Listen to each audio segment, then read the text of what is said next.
Hi friends, welcome to Rani's kitchen. నేను మీ రాణి. Friends, ఈరోజు recipe వచ్చేసి చిన్న చిన్న అప్పడాలండి. చెక్కలు రెసిపీ చాలా క్రిస్పీగా చాలా టేస్టీగా చేసి చూపించబోతున్నాను. మీ అందరికీ కూడా ఈ రెసిపీ అనేది బాగా నచ్చుతుంది. స్పైసీ ఫుడ్ ఎక్కువగా ఇష్టపడే వారికి ఈ మసాలా చెక్కలు అనేవి చాలా నచ్చుతాయండి. వీడియోని మధ్య మధ్యలో స్కిప్ చేయకుండా ఫస్ట్ నుంచి లాస్ట్ వరకు చూడండి. అలాగే ఛానల్ని ఫస్ట్ టైం వాచ్ చేస్తున్న వారు సబ్స్క్రైబ్ చేసుకుని పక్కనే ఉన్న బెల్ బటన్ని క్లిక్ చేయండి. నేను రెసిపీ పోస్ట్ చేసిన వెంటనే కూడా మీ ఫోన్కి నోటిఫికేషన్ వస్తుంది. ఓపెన్ చేసి చూసి మీరు కూడా కుక్ చేసి ఫ్యామిలీకి సర్వ్ చేయండి. సింపుల్ ప్రాసెస్తో టేస్టీ రెసిపీస్ని చూపిస్తాను. అన్నీ కూడా మీకు నచ్చేలా ఉంటాయి.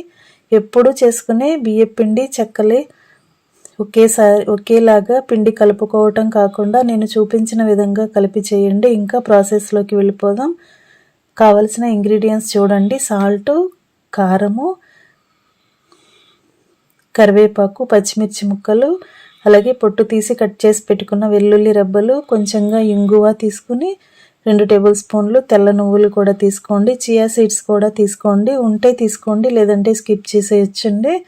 అలాగే చిల్లీ ఫ్లేక్స్ అండి, రెడ్ చిల్లీ ఫ్లేక్స్, ఎండుమిర్చిని బాగా డ్రై రోస్ట్ చేసి గ్రైండ్ చేసుకున్న పౌడర్ని తీసుకోండి. అలాగే చిటికెడు పసుపు కూడా తీసుకుని పక్కన పెట్టుకోండి. ఇప్పుడు ఒక మిక్సింగ్ బౌల్ తీసుకుని దానిలో ఒక జల్లెడ పెట్టుకుని 1 కప్పు నిండుగా బియ్యం పిండిని కొలిచి జల్లెడలో వేసుకుని బాగా జల్లించి గిన్నెలోకి పెట్టుకోండి. ఈ విధంగా జల్లించి పెట్టుకున్నాం కదా, ఈ గిన్నెను పక్కన పెట్టుకోండి. ఇప్పుడు స్టవ్ ఆన్ చేసి కళాయి పెట్టుకుని మనం ఏ కప్పుతో బియ్యం పిండి కొలిచి తీసుకున్నామో అదే కప్పుతో 1 కప్పు పిండి తీసుకుంటే 1 కప్పు వాటర్ తీసుకుని కళాయిలో వేసుకోండి. నేను 1 కప్పు పిండితో చూపిస్తున్నాను కదండి, అందుకే 1 కప్పు వాటర్ వేసాను. మీరు పిండి ఎక్కువగా తీసుకుంటే దానిని బట్టి సమాన కొలతతో వాటర్ కూడా తీసుకోండి. అలాగే టేస్ట్కి సరిపడా సాల్ట్, మీ ఘాటుకి తగ్గట్టుగా కారం యాడ్ చేసుకుని సన్నగా కట్ చేసి పెట్టుకున్న వెల్లుల్లి ముక్కలు కూడా వేసుకుని రెడ్ చిల్లీ ఫ్లేక్స్ కూడా వేసుకోండి. చియా సీడ్స్ కూడా వేసుకోండి. అలాగే 2 టేబుల్ స్పూన్లు తెల్ల నువ్వులు కూడా వేసుకుని సన్నగా కట్ చేసి పెట్టుకున్న పచ్చిమిర్చి ముక్కలు, కరివేపాకు ముక్కలు కూడా వేసుకోండి. చిటికెడు పసుపు కూడా వేసుకుని కొంచెంగా ఇంగువ వేసుకోండి. చిటికెడు ఇంగువ కూడా వేసుకుంటే స్నాక్స్ అనేవి మరింత టేస్టీగా ఉంటాయి. మనం వేసిన ఇంగ్రీడియంట్స్ అన్నీ కూడా వాటర్లో బాగా కలుపుకుంటూ వాటర్ని కాగించండి. ఇలా వాటర్ కాగటం స్టార్ట్ అయ్యే తర్వాత గరిటెతో మొత్తం అన్నీ కూడా ఇంగ్రీడియంట్స్ అన్నీ కూడా వాటర్లో కలిసేంత వరకు బాగా కలిపి వాటర్ని ఒకసారి టేస్ట్ చూసుకోండి.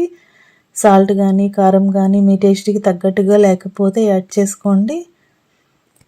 ఇలా వాటర్ కాగుతున్నప్పుడు మనం ముందుగా కొలిచి జల్లించి పెట్టుకున్న కప్పు పొడి బియ్యం పిండి కూడా తీసుకుని వాటర్లో వేసేసుకోండి. ఇప్పుడు గరిటెతో బాగా పిండిని కలపండి. మనం తీసుకున్న పిండి కానీ వాటర్ కానీ కరెక్ట్గా సరిపోతాయండి. వాటర్ అనేవి ఇంకా ఎక్కువగా అసలు యాడ్ చేయొద్దు. ఇంకా స్టవ్ ఆఫ్ చేసుకుని పిండి అంతా కూడా వాటర్లో కలిసేంత వరకు గరిటెతో బాగా కలపండి. గరిటెను వెనక్కి తిప్పి ఇలా ప్రెస్ చేస్తూ కలిపినట్లయితే పిండి అంతా కూడా వాటర్లోకి బాగా కలిసిపోతుంది. పిండి ఇలా కలుపుతున్నప్పుడు 1 టేబుల్ స్పూన్ వరకు ఆయిల్ వేసుకోండి. వాటర్ కాగుతున్నప్పుడైనా కూడా ఆయిల్ వేసుకోవచ్చండి, లేదంటే ఇప్పుడు పిండి కలుపుతున్నప్పుడు కూడా కొంచెంగా ఆయిల్ వేసుకుని పిండి అంతా కూడా బాగా కలిసేంత వరకు కలుపుకొని కళాయికి మూత పెట్టి ఒక 10 నిమిషాలు పక్కన పెట్టండి. 10 నిమిషాల తర్వాత చూద్దాం. పిండి అంతా కూడా బాగా మగ్గి ఉంటుంది, చల్లారి ఉంటుంది. 10 నిమిషాల తర్వాత చూసినట్లయితే పిండి అంతా కూడా వాటర్ని బాగా పీల్చుకొని ఇలా పొడి పొడిలాడుతూ వస్తుందండి. బాగా చల్లారిన తర్వాత చేత్తోనే పిండి అంతా కూడా ఇలా వేళ్ళతో ప్రెస్ చేస్తూ ముద్దలాగా చేసుకోండి. మనం ఆయిల్ వేసాం కాబట్టి చేతికి పిండి అనేది అస్సలు అంటుకోదండి. అలాగే కళాయికి కూడా అంటుకోదు, ఈజీగా సపరేట్ ఇలా పిండి ముద్ద అనేది ఈజీగా రెడీ అవుతుంది. పిండి అంతా కూడా ఇలా వేళ్ళతో బాగా ప్రెస్ చేస్తూ ముద్దలాగా చేసుకొని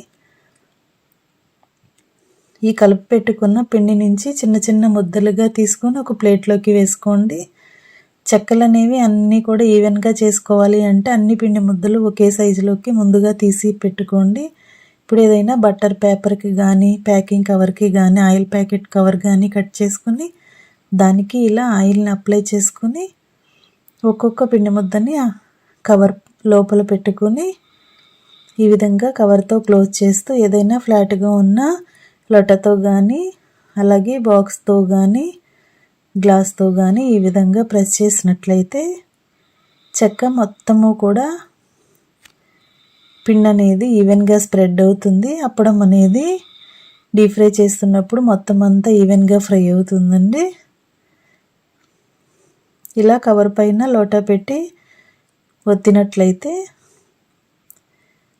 చెక్కలు అనేవి చాలా ఈజీగా త్వరగా చేసేసుకోవచ్చు. ఇదే ప్రాసెస్తో మిగిలిన పిండి ముద్దలన్నీ కూడా చెక్కల్లాగా చేసుకొని పక్కన పెట్టుకోండి. ఎప్పుడూ చెక్కలు మనం చేసుకుంటూ ఉంటాం కానీ ఈ విధంగా పిండిని కలిపి నేను చెప్పిన ఇంగ్రీడియంట్స్ని యాడ్ చేసి ఒక్కసారి చేసి చూడండి. టేస్ట్ అనేది మీకు కూడా చాలా బాగా నచ్చుతుంది. అన్నీ కూడా ఇదే విధంగా ప్యాకింగ్ కవర్కి లోపల ఆయిల్ని అప్లై చేసి పిండి ముద్దను పెట్టుకుని ఏదైనా ఫ్లాట్గా ఉన్న వస్తువుతో మనం ఒత్తుకుని ఈజీగా ఎన్ని చెక్కలైనా కూడా ఇలా చేసుకుని ఒక ప్లేట్లోకి పెట్టుకోవటమే. మిగిలినవన్నీ కూడా ఇదే ప్రాసెస్తో చేసి పెట్టుకోండి. ఫ్రెండ్స్, ఛానల్ని ఫస్ట్ టైం వాచ్ చేస్తున్న వారు సబ్స్క్రైబ్ చేసుకుని పక్కనే ఉన్న బెల్ బటన్ని క్లిక్ చేయండి. నేను రెసిపీ పోస్ట్ చేసిన వెంటనే మీ ఫోన్కి నోటిఫికేషన్ వస్తుంది. ఓపెన్ చేసి చూసి మీరు కూడా ట్రై చేయండి. మీకు టేస్ట్ ఎలా వచ్చిందో నాతో కామెంట్ సెక్షన్లో షేర్ చేసుకోండి. చెక్కలన్నీ చేసుకోవటం కంప్లీట్ అయిన తర్వాత స్టవ్ ఆన్ చేసి కళాయి పెట్టి డీప్ ఫ్రైకి సరిపడా ఆయిల్ పోసి ఆయిల్ కాగిన తర్వాత ఫ్లేమ్ని మీడియంలోకి పెట్టుకుని ఆయిల్కి పట్టినన్ని చెక్కల్ని కళాయిలో వేసుకోండి. ఒకవైపున బాగా ఫ్రై అయిన తర్వాత వెనుక వైపు కూడా టర్న్ చేసుకుని రెండు వైపులా ఈవెన్గా ఫ్రై అయిన తర్వాత ఆయిల్ నుండి తీసేయండి. ఆయిల్ నుండి తీసి ఒక ప్లేట్లోకి పెట్టుకోండి. ఇదే ప్రాసెస్తో మిగిలిన వాటిని కూడా ఆయిల్లో వేసుకుని మొత్తం అన్నీ కూడా ఈవెన్గా ఫ్రై అయిన తర్వాత ఆయిల్ నుండి తీసేయటమే. చెక్కలు అనేవి కరెక్ట్గా డీప్ ఫ్రై అయిన తర్వాత ఆయిల్ అనేది సౌండ్ అనేది తగ్గిపోయి నొరుగు అనేది ఆగిపోతుందండి. వెంటనే మనం ఆయిల్ నుండి తీసేయటమే. ఇదే విధంగా ఎన్ని చెక్కలైనా కూడా చాలా ఈజీగా చేసుకోవచ్చు. చాలా తక్కువ ఆయిల్తోనే డీప్ ఫ్రై చేసుకోవచ్చు. డీప్ ఫ్రై కంప్లీట్ అయిన తర్వాత స్టవ్ ఆఫ్ చేసుకుని వేడివేడి వెల్లుల్లి చెక్కల్ని సర్వింగ్ ప్లేట్లోకి తీసుకుని ఫ్యామిలీకి సర్వ్ చేసుకోవటమే. పిల్లలకి పెద్దవారికి చాలా చాలా నచ్చుతాయండి. ఈ విధంగా పిండిని కలిపి ఒక్కసారి చేసి చూడండి. మీకు కూడా ఈ రెసిపీ అనేది బాగా నచ్చుతుంది. Thanks for watching. నేను మీ రాణి.